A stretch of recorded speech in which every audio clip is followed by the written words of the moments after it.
আসসালামু আলাইকুম। Hello viewers, আজকে আমি আপনাদের জন্য একটা রেসিপি নিয়ে আসছি, তা হলো পাটিসাপটা পিঠা।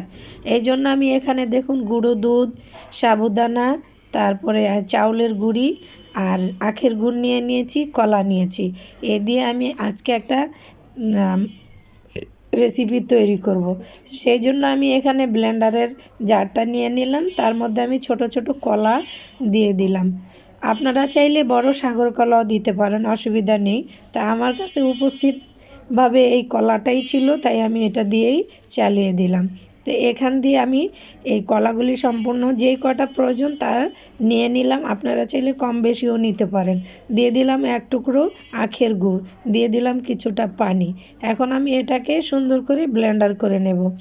দেখুন ব্লেন্ডার হয়ে গেল। এখন আমি এখানে দিয়ে দেব চাউলের গুঁড়ি।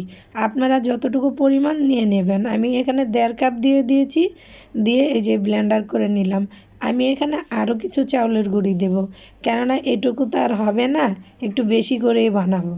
তো এই চাউলের এই ফেটাটা ঠিক এইভাবে দেবেন। এখানে দিয়ে দিলাম আরও 1 কাপ, তারপরে ফেটে নিলাম। এখন এটাকে সম্পূর্ণ ফেটা হয়ে গেল, আমি নিয়ে নিলাম বাটির মধ্যে। এইদিকে আমি এই বাটির মধ্যে এটাকে সেট করে রেখে যাব হালুয়া রেসিপিটা তৈরি করতে। দিয়ে দিলাম পরিমাণ মতো লবণ। চলুন তাহলে আমি আপনাদেরকে দেখিয়ে দেই কিভাবে আমি হালুয়াটা তৈরি করব। এই জন্য এখানে আমি আধা কেজি লিকুইড দুধ দিয়ে দিলাম কিছুটা চাউলের গুঁড়ি। চাউলের গুঁড়িটা আপনারা পরিমাণ মতো দিয়ে দেবেন। আমি যতটুকু প্রয়োজন তা দিয়ে একটু নেড়ে চেড়ে নিলাম, কেননা দলা বেঁধে যাবে। দিয়ে দিলাম 2টা দারুচিনি, আর এখানে দিয়ে দিলাম কিছুটা গুঁড়া দুধ। গুঁড়া দুধটা দিলে এটা টেস্ট ভালো হয়। আর এখানে আমি কিছুটা সাবুদানা ভিজিয়ে রেখেছিলাম, সেটাও দিয়ে দিলাম 1 কাপ। আপনারা যতটুকু প্রয়োজন দিয়ে দিবেন। এখন আমি এটার সঙ্গে দিয়ে দেব আখের গুড়। আখের গুড়টা দিলে ঘ্রাণ সুন্দর হয়, দেখতেও ভালো লাগে, কালারটা দেখুন। তৈরি হয়ে গেল আমার খিরসা রেসিপিটা। তো এখানে দিয়ে দিলাম পরিমাণ মতো 1 চিমটি লবণ, যে যতটুকু লবণ খান। তৈরি হয়ে গেল আমার খিরসা রেসিপিটা। এখন আমি এখানে ফ্রাই প্যান দিয়ে দিলাম চুলোর মধ্যে। দুঃখের বিষয় কি, আমার যে ব্রাশটা ছিল ওটা ইঁদুরে খেয়ে ফেলেছে। তাই ইমিডিয়েটলি আমি কি করব, তাই আমি বুদ্ধি করে টিস্যু দিয়ে একটু তেলটা মুছে নিলাম। এখন এখানে দিয়ে দেব এই যে ব্যাটারটা। কলা দিয়ে ব্যাটার তৈরি করা, তাই একটু কষ্টই হবে আপনারা চেষ্টা করলেই সব কিছু হয়ে যাবে।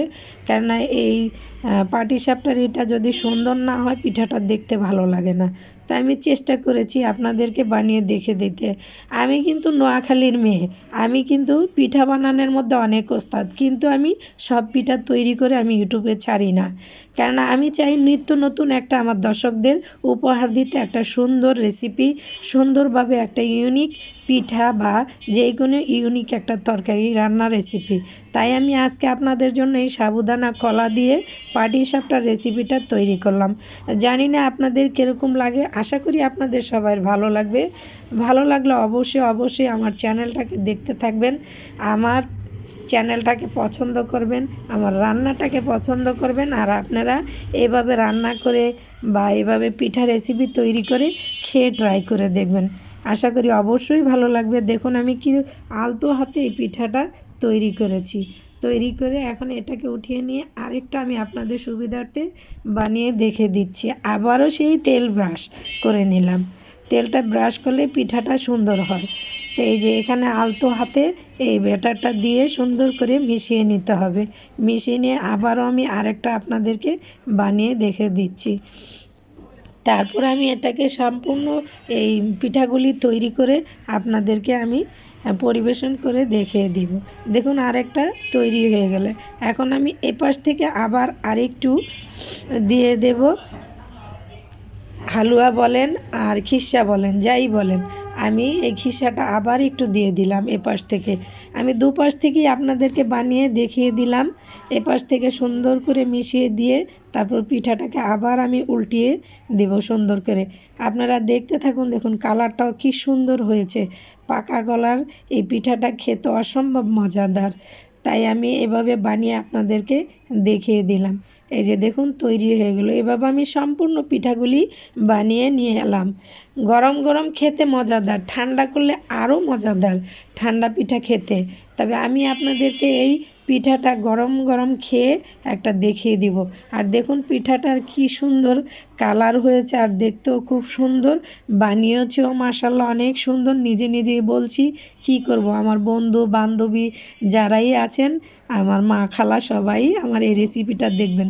দেখুন কত সুন্দর নরম তুলতুলে, আর ঠান্ডা হলে একটু শক্ত হয়ে যাবে। এই যে আমি ভেঙে আপনাদেরকে দেখিয়ে দিচ্ছি। দেখুন ভিতরটাও কত সুন্দর দেখতে।